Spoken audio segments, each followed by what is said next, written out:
Welcome, guys. It's another episode of the Neutral Corner, proudly sponsored by Treasure Boxing Club. It's Danny Glover, and today I'm joined by a guest of the show, Coach Eddie. Welcome, guys. It's another episode of the Neutral.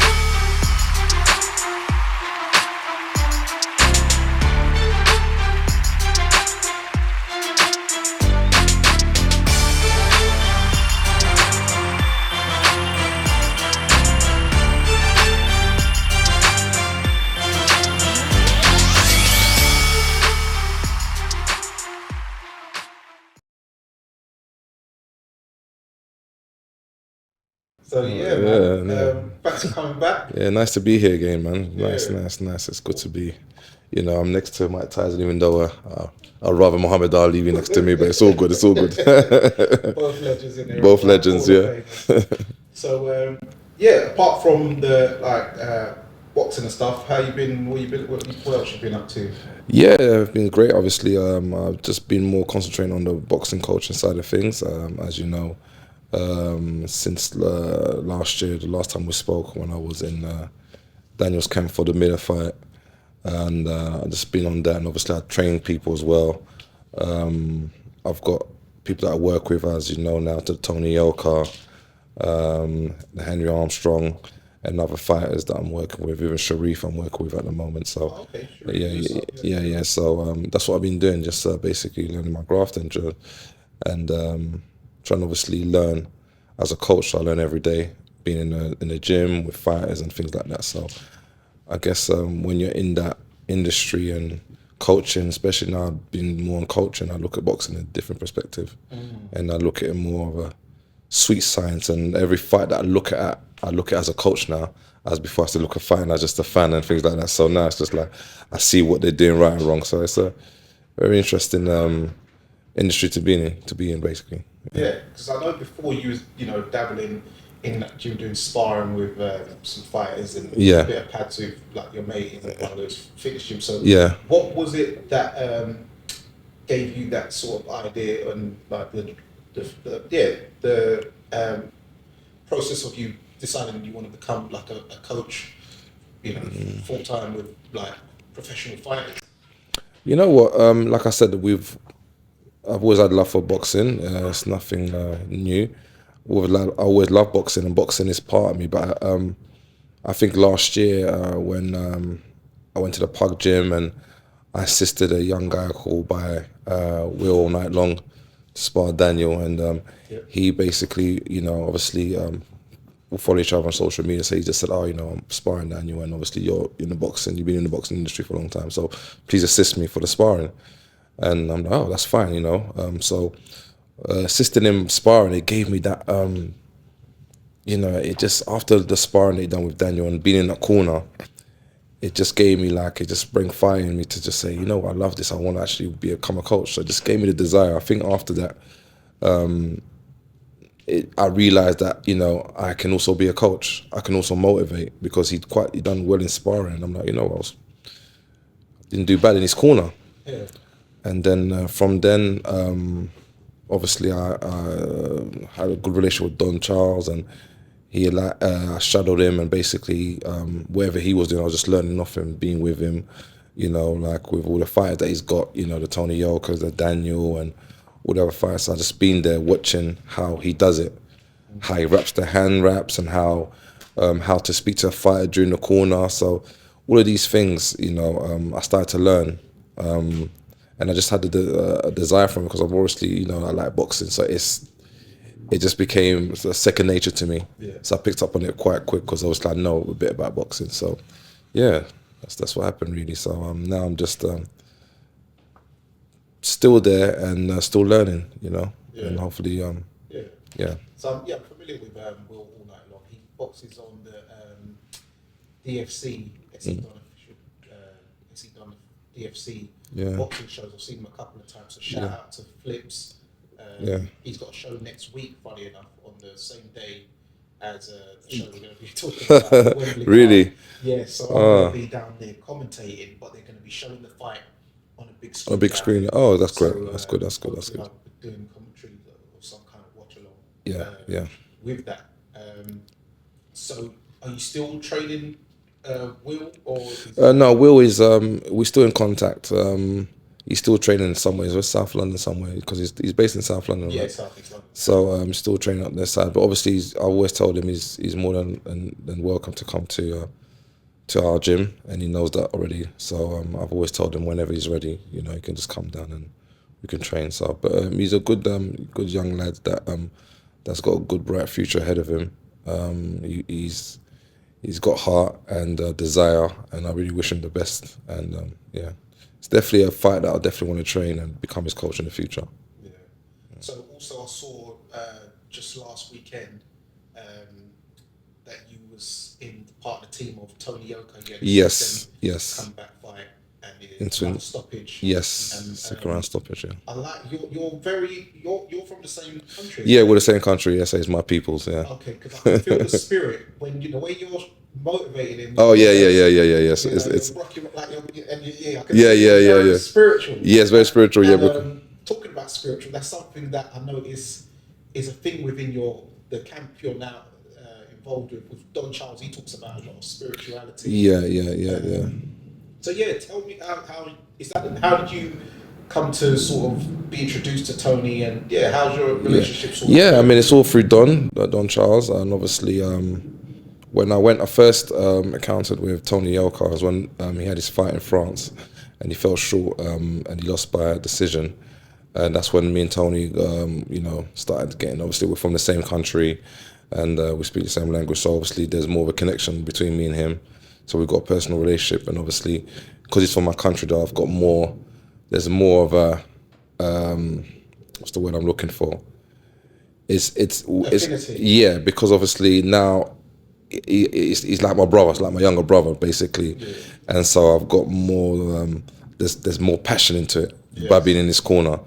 And so, and like I said, I speak to his dad all the time and things like that. So his dad is sort of kind of, not telling me to look after him while he's here, but just to watch over him, just make sure he does what he's going to do. But he's an adult. You have to do what you have to do. But obviously, but he said it in that sense that like obviously you're our people. So please look over him and make sure he does what he's got to do. But he's doing well. Like I said, he's had 2 wins so far.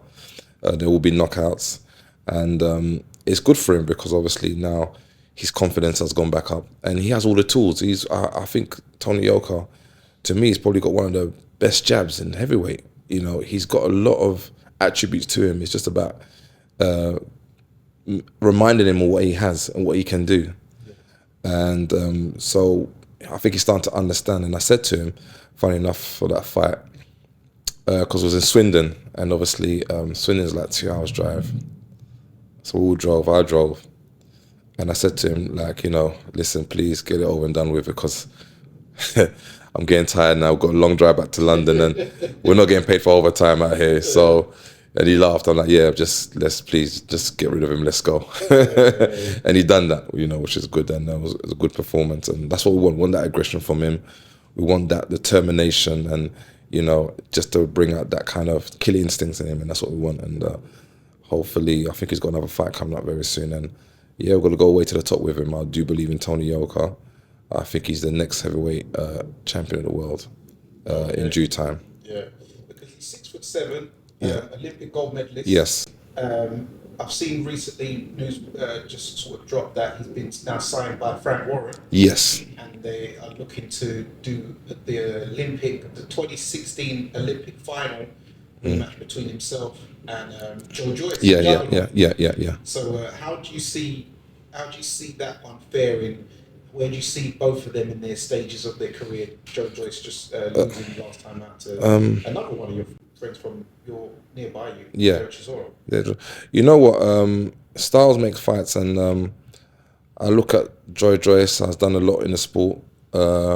He's probably another gatekeeper. He's probably one of those fighters that you got to get past to see because Joyce is tough. It's no pushover. It's not going to be an easy victory.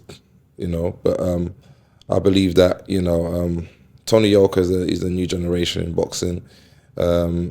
He's younger, stronger, and I feel like Joyce is probably at the end of his career. You know, and I feel that, you know, Tony Yoka should be able to beat him. I'm not saying it's going to be an easy fight, but it's going to be very interesting because they're both about the same height, same build. So it's going to be interesting fight to watch, you know. But I just feel like Tony Yoka right now is on a high, and I think he can pull off the win against Joyce. I'm not saying it's going to be an easy fight, but I think he can pull off the win. Yeah. It seems like the training that I've seen him doing, with, you know, through the sand and stuff, through the farm. That's the sort of training you'll need. Because one thing we know with Joyce, he does still have an engine. Yes. Very strong individual. Very hard to move. Very strong man. So yeah, moving on to talking about another one of your charges. He's fighting next week at the Wembley card, Riyadh season, in Daniel Dubois. How did you get involved with Daniel? Because there was multiple fights in the gym. Yeah, you know what? It's I didn't anticipate the situation to happen. As you know, working with Don Charles, who's my mentor into the boxing coaching side of things, and he happened to work with Daniel. He just obviously started with Daniel with the Usyk fight, and then obviously continue with after the Usyk fight. And obviously I started joining the gym with them, and then obviously just learning and being around them. And then obviously we worked. I was in his camp to work when he fought Miller. Was in the Miller camp, and then in the draw Miller, and we had some good. He had done good sparring them times. Got the Miller win, and then obviously Hrgović fight, which was a good camp. We had some good sparring partners that came. So many I can't remember. I know Jose, Franklin. Yeah, he was there. The other guy, I keep forgetting, the guy that fought. The Italian guy that fought. What's his name? He beat the Russian guy, the tall Russian guy, the other day. I know who you're talking about. Yeah, he beat that Makhmudov. Yeah.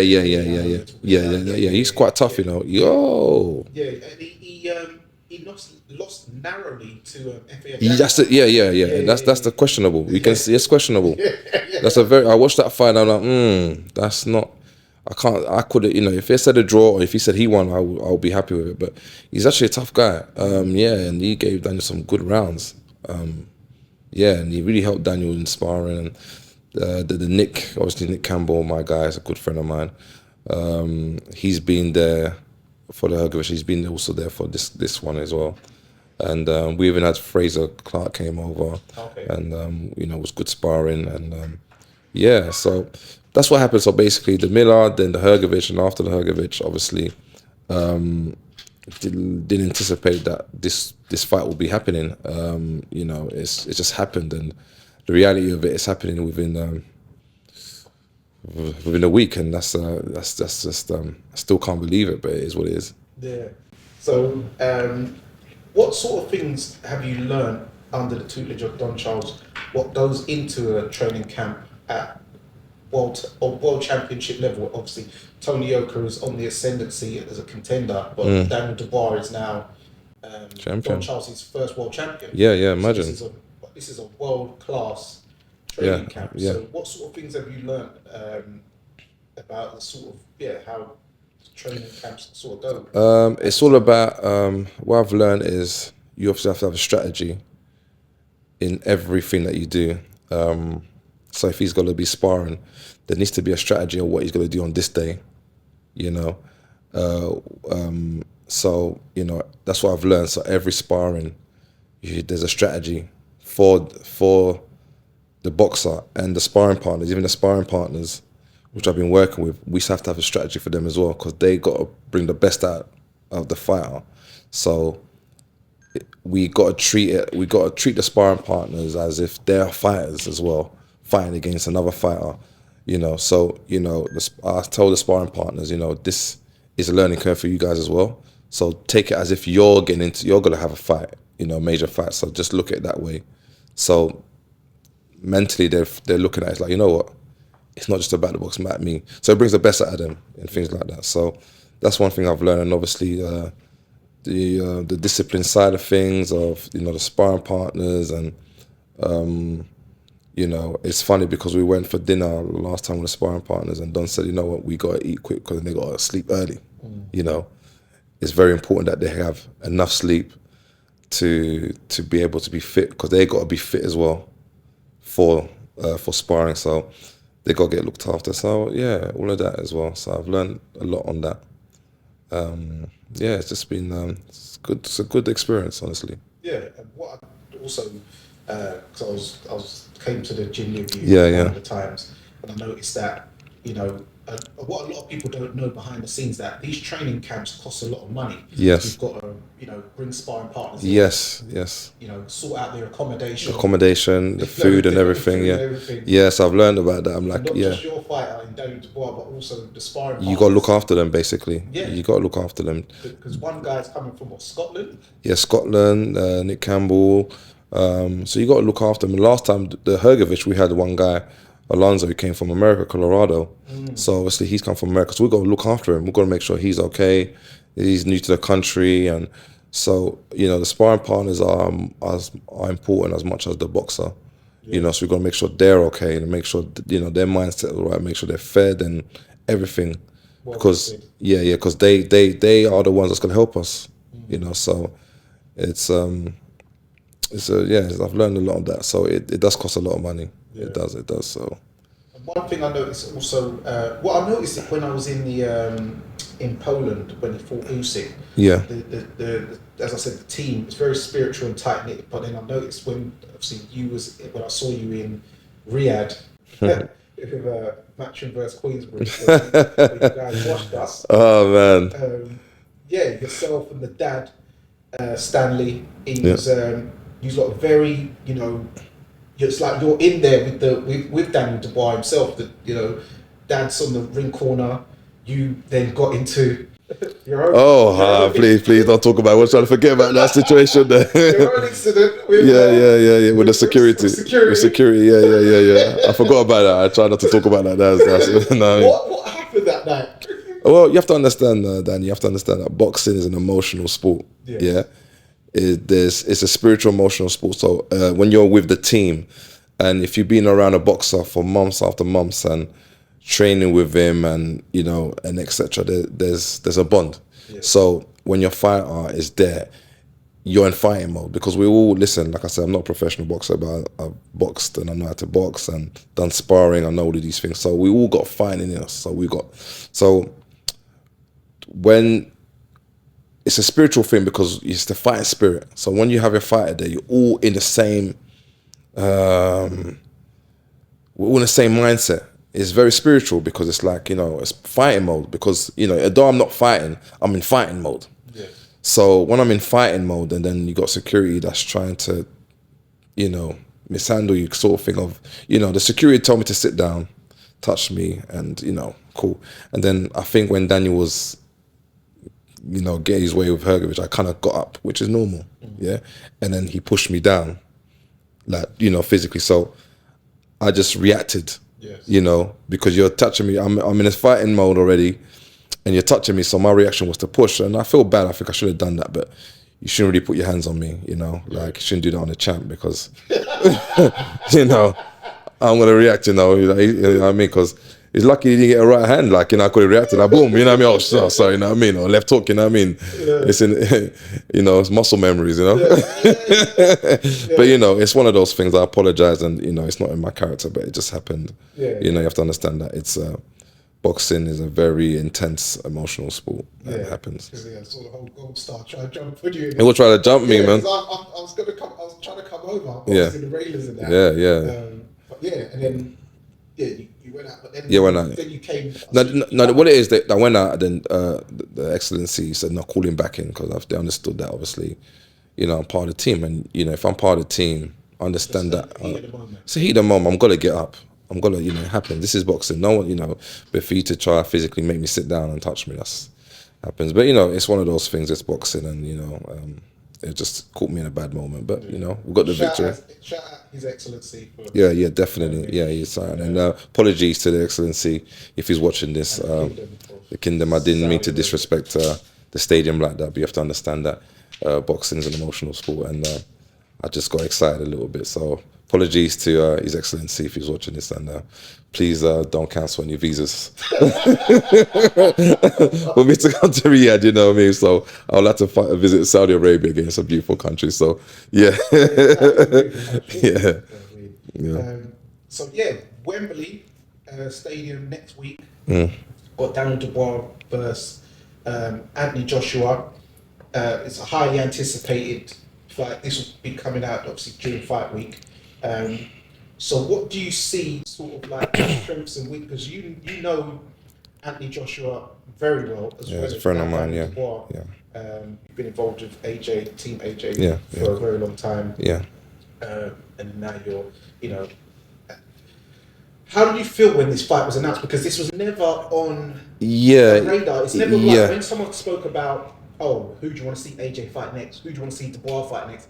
These two names was never AJ was linked with Wilder, Fury, still is. Yeah. And Daniel Dubois, you know, he beat Jarrell Miller, beat Philip Hergovich, so he was sort of, people was talking about him fighting Ajit Kabayel or who's the other guy who's been upsetting people in the heavyweight? There's another guy, but he's been linked to those kind of guys. So like I said, I never anticipated this to happen. I'll be totally honest with you. I didn't even think that, you know, they'll be fighting each other, because I just thought there was two different paths in terms of boxing. But you know, we know in boxing it's not scripted, and yes, there was deals for him for AJ fighting Wilder, fighting Fury, you know. But you know, like I said, boxing is not scripted again. Fury lost to Usyk, so which changed the whole dimension of things. And then I don't know. I'm assuming that probably Wilder was probably next, if anything. If he would have beat Zhang, but he lost to Zhang, so there's no one left really for him to fight, and it makes sense AJ fighting because he wants to be 3 times heavyweight champion of the world. So it makes sense, you know. And Daniel Dubois is the IBF champion, so if you look at the options, there's not many options. So obviously that had to happen. So that was it. Joseph Parker, who Daniel Dubois was linked, because you know Joseph Parker was another one who, after he got beat by Joyce, started once he hit the Riyadh season. You know, he had wins over Wilder. So, that was that's who he was linked to as well. Yeah, so obviously, that's what we thought. We thought you'd probably fight Parker or Zhang. We never thought that, you know, you'll fight AJ. That was never, well, to my knowledge, that was, maybe they knew, but I didn't know that was a fight that they possibly could have. But then, you know, look at it logically. He's the IBF champion, and he wants to become 3 times heavyweight champion of the world. So it makes sense for him to fight Daniel. You know, so I would, if I was in this position, I'd probably do the same thing, to be honest with you. So yeah, because Usyk gave up the IBF. Fight. Yeah. He said he wanted this to, you know, be for something a bit more prestigious. So. Plus, he's one undisputed now, so it doesn't matter if the match is undisputed or not. He's already clocked the game. Yeah, they was gonna strip it off him anyway. They're so, very strict. So he just gave it in a nice way. They just said, just give it us to the nice way, we'll do it the hard way. He handed in his resignation basically before exactly, and then get fined on top of it. So just give it to them nicely with no complications, and that's what happened. So, knowing how AJ, you know, is, and Daniel Dubois, how do you? Because I think this is a lot of people talking about, you know, who establishes their jab first and who does this and throws the right hand, but I feel that this is more of a battle of the minds. Yes. Because they've both shown mental fragility in the past. Yeah. But they're both now on. Funny enough, Don Charles loves to play Bob Marley. They're both on their sort of redemption. Song, yes. You know, making a surge in their victories as of late. So, how do you see their mindsets going into, from what you know of both of them? And do you think it's more of a mind over matter, or do you think it's more of a physical thing rather than mental? I think it's both. It's all together. It's all both. You got 2 fighters that have had their ups and downs. You know, and they proved the world wrong, that, you know, they can come back. Like I say, with AJ, when he lost to Usyk, you know, everyone was basically putting him down, saying that he's finished, and then obviously he came back and fought Jermaine Franklin, which I think was a decent fight. He went 12 rounds. Yeah. I think Jermaine Franklin's a good boxer, and he done well. But AJ won majority of the rounds. And then obviously he fought Hellenius, and obviously that was like a short notice because he was meant to fight Dylan White. Yeah. So he trained to fight someone like Dylan White. Then all of a sudden, not even a week, he's fighting someone tall as him, and so he didn't. Yeah, he's taller than him. He's taller. 6'8". Yeah, 6'8". So he didn't have time to prepare for someone that tall. And obviously people say, people criticize his performance, but he knocked him out at the end of the day. And then obviously brilliant jump against Otto Wallin. He looked from Otto Wallin. He looked like he got back to his groove, and he was the old AJ, and started really throwing good combination and really putting his weight into the punches, like really stepping into it, and and then he fought the Francis Ngannou, which was like second round knockdown, knocked him out, devastating, and really turned into that right hand. So he's back with bad intentions now. Mm-hmm. Like he's come back to himself, and I'm sure his confidence, his high level confidence, has gone up. So then you got Daniel Dubois, same thing as well. Daniel Dubois lost against Usyk, came back and beat Baby Miller, and people don't understand Baby Miller was undefeated at that time. Yes. And Baby Miller is a real deal. It wasn't easy. You got a 350-pound guy just coming at you at all time, and Daniel showed that he can box. He had to dance around and box. So he looked like her behind that. Yeah. Dancing Destroyer. Yeah, he looked like Dancing Destroyer, and he was throwing a lot of combinations, and a lot of people thought he would tire. And so you got to give credit to Daniel that he was able to do that for 10 rounds and didn't tire. So and he knocked out Baby Miller, and Baby Miller is still one of the top 10 fighters, in heavyweight. So Baby Miller, then he fought Hrgovic is undefeated as well. And people thought that would be an easy fight for Hrgovic, and because of his skills and etc. And Hrgovic is a good boxer. He beat Zhang, and Zhang is a real deal. And then it was a rocky start to the fight. He was getting hit with a lot of right hands, and credit to Daniel, he didn't quit. He didn't show any signs of like being distraught by it. Yes, there's times that you got to hit by a right hand by a heavyweight, you got to get hurt, but his spirit and his whole demeanor in the fight was still like, I'm gonna get him. It didn't discourage him. Yes. So people question Daniel's heart because of the Joyce, and he quit against Joyce, people are saying. But people understand boxing, understand that if you look at Daniel's eyes, it was really bad. Yeah.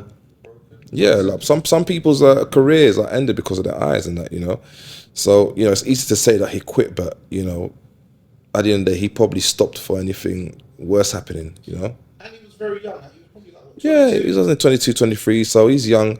He fought Usyk, and Usyk is, Usyk is... And he arguably knocked him out.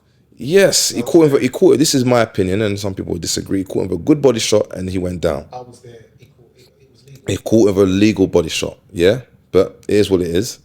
I personally think that it was a legal body shot and a legal shot, and he got him. But he done well against Usyk. Usyk is a world-class fighter. Come on, this is Usyk. Mm-hmm. And, give credit to Daniel, yes. This got stopped in the 8th round or 9th round, I believe, or the 9th round. Yeah, but Fury should have been stopped in the 9th round. Exactly, he got stopped. He got stopped, and he done well. He shows that, Daniel showed me that he's meant to be in those levels, you know what I mean? He showed us that he done well. And he's only young and he's only learning. So I think those 2 fights that he had with Miller and Hrgovic has given him confidence. And so he's had good opposition. Yes. It wasn't easy. So I feel that because of that, he's confident knowing that, I fought 2 undefeated fighters and I beat them. Yeah. So he's going into this fight feeling that, I've been through it all. So he's also matured, I feel that he's matured now. He turned 27 last week, I believe. And so he's maturing and he's got experience as well. But Anthony's also got a lot of experience, probably more than Daniel. especially in these magnitude fights, these big fights, these big stadium. I mean, how many times has AJ fought in these stadium low? So he's he's very experienced and not just Wembley, the Principality as well. Yes, Well. yes. In Wales, Tottenham, Wembley.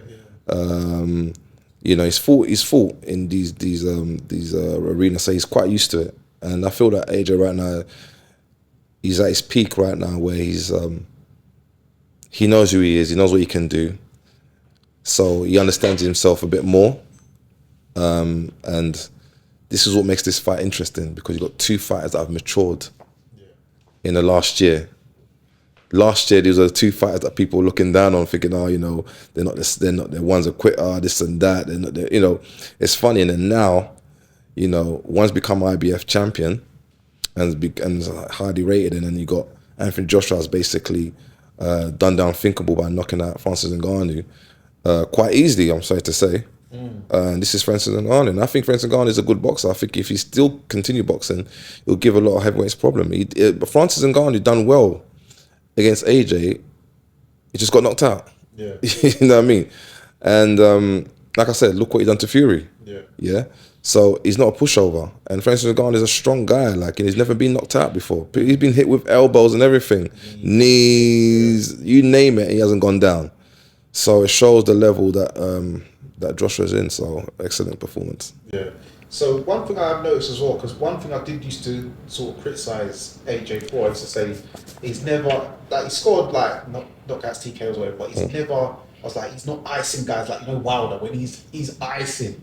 But it seems under Ben Davison, now you're seeing two out of his last 3 fights, he's iced the guys in just into his punches more, and Francis Ngannou. So what do you think it is about, I don't know, have you sort of been down that Ben Davison facilities gym, or what do you think it is about what he's doing now, why he's able to generate a lot more power than he was under, say, Derek James, Rob McCracken, Angel Fernandez, and those kind of guys? I think Ben Davis has just, all he's done is just reminding him of who he is. And I think he's kind of made, relaxed him more in the style of boxing. So the more you're relaxed, the more you're going to throw, the better punches going to throw. So what I've noticed that AJ's more relaxed in there. Yeah, he looks more like more elusive. So the more elusive you are, the more you're going to generate power. If you're a bit too tense sometimes, it's hard to generate the power. See the way AJ is right now, you put him against Jermaine Franklin, he knocks him out. You understand? You get what I'm saying? Because AJ understands now who he is. Do you know what I mean? Because AJ he's got a good boxing IQ. He likes to box. He's a good boxer. But I think Ben just reminded him that you knock out people. That's what people know you for. This is what you do. You knock out people. So I think now he's sitting in his punches a bit more and going for it more. Where before it was more, you know, conservative with his way when he throws it or whatever. And you still got to be conservative. You still got to be smart about it. But I think right now he understands what he is. He understands that he's got power in both hands. And you can do that. You can knock out people. Doesn't have to be. You don't have to fight 12 rounds. You can get rid of someone quick because he's got the ability to do that. He's got puncher power. He punches with both hands. Very, you know. So I think that's what's happened. Yes. Okay. So also this fight, even though Daniel's from Southeast London, yourself, Don Charles, AJ, you're sort of like north based. So I know that you're very familiar with AJ, but also Don Charles is sort of known that he known AJ for quite a long time as well. What's the story sort of behind how he knows him? Was he, because I know AJ was down Finchley, and that's where Don Charles is pumping. Yeah. So when AJ was on the Olympics and etc., after the Olympics, he spent time with Don in his gym. And Don mentored him in the beginning of his career. So they've had a good relationship. They know each other for a long time. So initially, I think what it was at that time, Don was with Chisora. Yes. Yeah, so it was with Chisora, and I think he had to give more of his time to Chisora. But I think what it was, I think AJ. initially wanted Don to train him, but Don was training him in the beginning, you know, and Don obviously mentored him in a lot of things, you know. It is what it is. I mean, so they got a good relationship, so they know each other. This was before he turned professional. Okay. I believe this is before. Yeah. Yeah, this is before. I think this is when Olympics. So he knew him sometime from the Olympic times. Yeah. Yeah. So that's how he knew. So they've known each other for quite a while, and then obviously Don went with Jazora, and then obviously AJ went his own path with Robin McCracken. Yeah, and all of those people. So that's basically what it was. So yeah, I mean, boxing is just business at the end of the day. It happens, and you know, every coach has a story with fighters. You know what I mean? So it is what it is. So yeah. So how important is it also for each individual in the training camp of Daniel Dubois sort of to like make sure that they're doing their roles correctly? Because there's quite a few of you. There's I saw there was a guy like a white guy doing the pads. Kieran, and then there's the monstration. Yeah. Guy. Ian. I like Kieran. Yeah.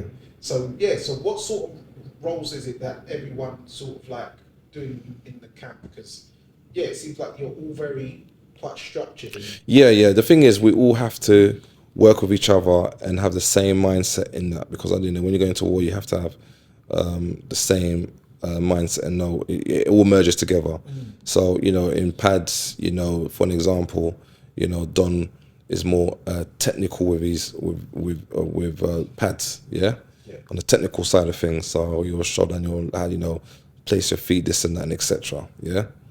And then you probably have Kieran that probably works on more on the speed sort of things and things like that. You know what I mean? So just an example. So, but it all merges together. It's all the same sort of combination. We're working with same sort of style that we're working together with. So it has to merge together. But each person adds something. You know, because you know, I feel like Don can't do everything. You know, someone has to add something. You know. So everyone adds something. That's what it is with pad work. So, but as long as it's in line with what we're trying to do, that's what it is. Yeah.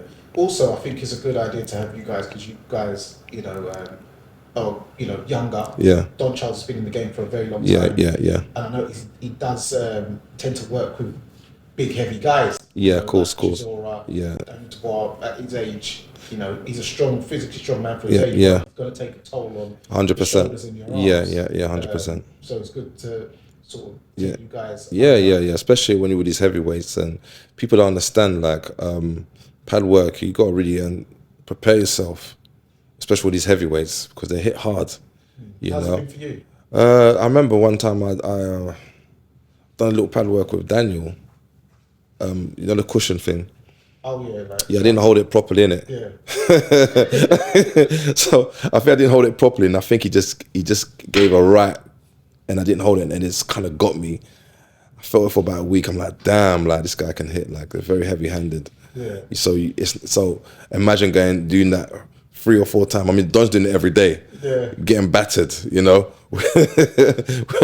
every day, you know. So it's not easy. It takes a toll, especially at his age. You know what I mean? As you get older, it's not easy. But you know, you got to give Don Charles respect that he's able to do that. Not many people can handle. People think, oh, you're putting the body armor, you're safe. No, you're still feeling it. Yeah. More time. There was a funny story where he was, I think he was holding the body belt, and Don was like, "Stay strong." Yes. When with Daniel, yeah. He said, stay strong, champ. I was like, boom. He goes, Eddie, you got to stay strong in there. Like, yeah, I said, heavyweights is a different story. When you're doing these lightweights, middleweights, and I can kind of handle, but with heavyweights, like, yo, that was so funny, like, because, you know, Daniel hits hard, yeah, and that's what happens. So it's not easy. It looks easy when people see on TV and whatever, but there's more with pad work with these heavyweights, especially with these heavyweights. You have to really anticipate. You know, you may get hurt in there. So for a man who's with your expertise, what would you say is the keys to victory for both men in this fight? It's who wants it more, number one. I feel that, let's start with the challenger, because obviously, you know, we've got with the challenger, obviously he with Anthony Joshua, he's got experience, he's got the reach, the height. So it depends how he wants to approach the fight, but you know, he needs to obviously establish his jabs, you know, and distance and things like that. And basically just stay alert. And you know, I would say it's just basically you're the experienced boxer, although you're the challenger. You're more experienced in the sort of boxing, so I'll say, you know, box smart. Obviously, use your jab, use all the attribute he has. I mean, you know, AJ's got good boxing IQ. He knows what he's doing. He's a thinking man. You know, that's one thing about what I respect about him. He thinks a lot, and he likes to learn. So he's in there with boxing intelligent. You know, he's not just in there just to knock you out. And even though he knocked out the two of his opponents, it was with intelligence and boxing IQ. It wasn't just reckless. So he just has to basically use his attributes into the fight. With Daniel, Daniel's got youth in him. So Daniel needs to obviously impose his youth on the older fighter, you know, and basically be busy first, you know. You're the younger one, so you got to kind of pressure the older fighter. And that's how, you know what I mean? And I think both fighters, obviously, they got both good jabs, so the jab is the key. I know people thinking, you know, it's all about the hooks and that. No, the jab is the key. Who has the better jab, who's able to establish the jab first is very important in this fight, because they both got good jabs. You know, AJ's got a beautiful jab. We know he's got a nice jab, very accurate. And we know Daniel's got a very strong jab as well. And it's about who wants it first, because they're both strong fighters. They both hit hard. And the interesting thing about this fight, they're both heavyweights that are actually very accurate on how they punch and got beautiful combinations. Because if you look at AJ's combinations as a heavyweight, as a big guy, he's got a good combination. Daniel, same thing, you know. So they're both hit hard and they both got good combination. Yeah. So it's about who wants it. I think this fight's about who wants it most, who wants it, who really wants it. You know, AJ's there to be, his mission is to become 3 times champion. Yeah. And there's nothing stopping him in his mind for me to become that champion. And Daniel is there and I've got to take it off him. Yeah. Daniel on the other side is like, I'm the Kingslayer. I have to dethrone the king. Even though he's the champion, AJ is still the king of boxing, whether we like it or not, because if we look at the fight right now, it's because of him that we're having 96,000 people coming, probably more, is because of AJ. So Daniel's got the kind of thing, even though he's champion, he's kind of fighting as the underdog, as the challenger. Because yes, in paper, he's the champion and we respect that, he's the IBF legit. But the king is that Anthony Joshua, so he wants to dethrone the king. Yes. So in his mind, it's like, it's my time. He's not taking my belt. This is mine. You know, I'm going to keep this belt. I got to dethrone him. And that's it. And then move on to the next. So that's the mindset Daniel has. So you got 2 fighters that are determined. There's no one here scared of each other. They're both determined. I'm sure AJ is going to try and knock him out, and he wants to knock out AJ. Yeah. So that's what makes a fight very... and they're 2 big, strong guys that both can hit. Yeah. So with both hands, you know, Daniel can hit with his left, right. Same thing with AJ. So it's going to be a very interesting fight. I just think it's all about who, in the first rounds, in the first few rounds, so who dominates first, because I think that will dictate the fight, you know. So who established the jabs first, who established the dominance first, who established the combinations first. Because boxing is psychological, it's not just strength. So I think whoever gets the better out of someone in the first 3 rounds probably, you know, have a better chance winning the fight. But it's who wants it first, who wants it more. That's the way I look at it. And talking about, you know, nobody's scared and dethroning, I noticed in the gloves are off, you know, it was very intense where you saw Tony Dubois make a point of sort of sticking it on AJ of like, if you want to, AJ said, you know what, I'm just ready to fight, and he goes, we can go right now. If you want to go right now, go right now. I'm not scared of you. Who do you think you are? When AJ said he's gonna, you know, smack the chair around his face, etc. What did you make of all of that, and where do you think that all sort of stems from? At the end of the day, it's a fight. Yeah. They've got to fight each other. Like, it's nothing that I've not seen. It's nothing new. Yeah. It's nothing new. We've seen it in the history of boxing. It's nothing new. Yeah. We've seen when Lennox Lewis and Hasim Rahman was wrestling each other. Like, you know what I mean? We've seen worse. You know. Really bold punch up. Yeah. That guy. What's his name again? Donald. Yeah, Larry Donald. Yeah. Like, you know, it's boxing. People. Berbick, jump off the car and fly kick. That was Larry Holmes. Larry Holmes. Yeah. I didn't even know Larry Holmes could move like that at that age. Like, my man bro, my man jumped on like raw, big heavyweight, you know, and fly kicked him. I didn't know Larry Holmes is violent, you know. He's violent. Big Trevor, yeah. Mike Tyson and them too, when they got into they got into a rumble. Yeah. Tyson bit his leg. Yeah, bit his leg. Herbie Hyde when he that Jamaican guy. The Jamaican, remember, you're not. Yeah. When they start scuffing and then they were in suit, you know. They men are in suit. In like wet puddles. Yeah. That was bad. There was no need. I don't know. You instigated it well. I think they're both. I think Herbie Hyde is he's mad. He's mad. He's a bit mad. So he's trust me. So what I'm trying to say is that, you know, it's people need to understand that they've got to fight each other, and sometimes you can have peaceful ones, but at the end of the day, it's like you have to kind of like put the friendship or whatever respect you have for the boxer aside until after the fight, because you're going to knock each other out. Yeah.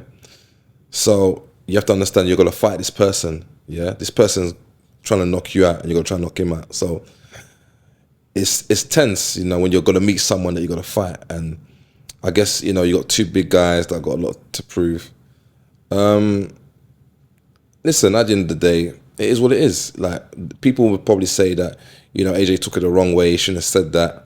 But it's a fight. You know, you have to, you know, that I think Daniel just meant like, I'm ready. You know, I'm ready. I've been training. We can go now. Like, in the sense of we can get in the ring now or whatever. I think he meant it in that way. Even if he meant it in that way or where, like, we can go outside. It is what it is. But one thing I will say, I don't think he should have said that, because do you know why? It wasn't the best time for him to go right now, hence he just come off the plane from Brazil. So yeah. The pin. I don't think it was warmed up yet, you know. I don't think his legs would recover. It wouldn't have been a good idea. It wouldn't have been a good idea, but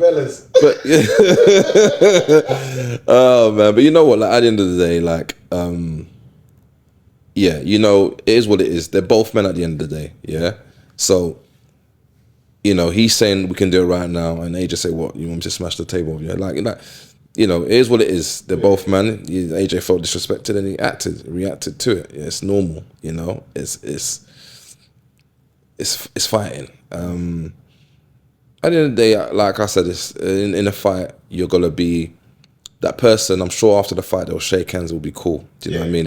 It's not personal. I don't think Daniel's got anything personal against AJ, and AJ definitely doesn't hate Daniel. Do you know what I mean? Because you know, even AJ, if you be honest, like he said, listen, don't disrespect me, don't do that. So just kind of warned him, like, please don't do that.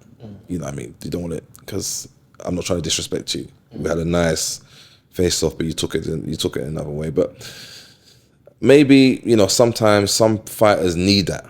They need to stir things up. So maybe Daniel needed that, just to give him that kind of like, yeah, let's do this. Like, so he gets angry, so it gives it a more like, makes it more delicious, like Derek would say. Delicious TV. Yeah, so it is what it is, man. Also, I saw Anthony Fowler put out that he was allegedly at this sparring session with AJ and Daniel Dubois, and Daniel Dubois called AJ, and AJ's legs went, and but then at the table when AJ was questioning him about it, it was like Frank Warren wanted to kind of cover it a bit, kind of skate over it. Yes. I mean, sometimes fighters, you have to understand, you know, when you want to make a name for yourself, you say, I mean, I'm a thing, whatever happens in sparring stays in sparring. I don't believe in talking about sparring because it's just sparring, you know what I mean? It happens. But at the end of the day, you know, sometimes you want to make a name for yourself, so you want to, you know, talk about it. But listen, at the end of the day, every fighter has been hurt, yeah? In sparring. It's sparring, it's fighting. You're going to get punched in the face, you know, it happens. That's the whole point of sparring, to shape you up. So when it comes to fight night, you're on point. You know, we've seen many great heavyweights that have been beaten up in sparring or been hurt in sparring. Not to say that's the case with AJ, but you know, we even see it live when Tyson got dropped by before he fought Buster Douglas. I didn't even know the name. Yeah, he dropped him. So it happens. There's no shame into it. I don't think there's anything that deep the way I'm looking at it. I wasn't there. I don't know what happened. You know, I'm hearing what people are saying. Some people are saying it's not the truth. That's not what happened. It was good competitive sparring. You know, some people said that, yeah, he caught AJ with a good shot. And yeah, it happens. It's heavyweights. It's like, to me, it's not that deep. Anyone can get rocked. So, you know, but yes, as a fighter, if you've hurt someone in the past, you got to get a bit of that confidence that, you know, I hurt this person in the past, so I'm not this person now in the past and sparring, so you got to get that. But then you have to be careful because that was 8 years ago, yeah? They're two different fighters. AJ has evolved and he's evolved, so you know, it's not going to be the same people that are sparring. Even when Hergovich said that he used to beat up Daniel all the time, we saw what happened. Yeah. Yes, he had the confidence. He was throwing the right hands because he's used to maybe having an advantage on Daniel, so he knows, yeah, I can just do this to this guy. But he realized that Daniel now has grown up, has got more heart and more desire, and probably hits more harder. He's got men's strength now. He was fighting when he was a teenager. He's got men power now, so his punches are not the same. His hits and his 10-ounce glove. So you can't take too much from sparring. You know, it does. That's sparring. That's in the past. They had headgears, 18-ounce gloves. You know, this is going to be 10-ounce gloves, no headgear. It's going to be totally different. So let everyone know why they need to tune in to Wembley next week. This is a British fight, a big British fight, and you've got two heavyweights that have redeemed themselves. Two heavyweights that punch hard, that are vicious, that got crazy combinations. Two heavyweights that are determined to win. Two heavyweights are determined to knock each other out. Yeah, two heavyweights that don't want it to go past 12 rounds. So it's very important that you tune into this fight. It's going to be a big fight. You know, we've not had many fights like this in a long time when you've got two heavyweights, you know, that are on the level that are in, because they're both heavyweights that have done well, both heavyweights that have overcome obstacles and things like that, adversity, and they are very ready and seasoned. So you got two seasoned heavyweight are probably at their best. Yeah, and there you have it, guys. It's another episode of the Neutral Corner, the Daniel Dubois versus Anthony Joshua fight preview and breakdown. It's Danny Glover, it's Coach Eddie, and remember, guys, persistence beats resistance. Straight up. You know what it is.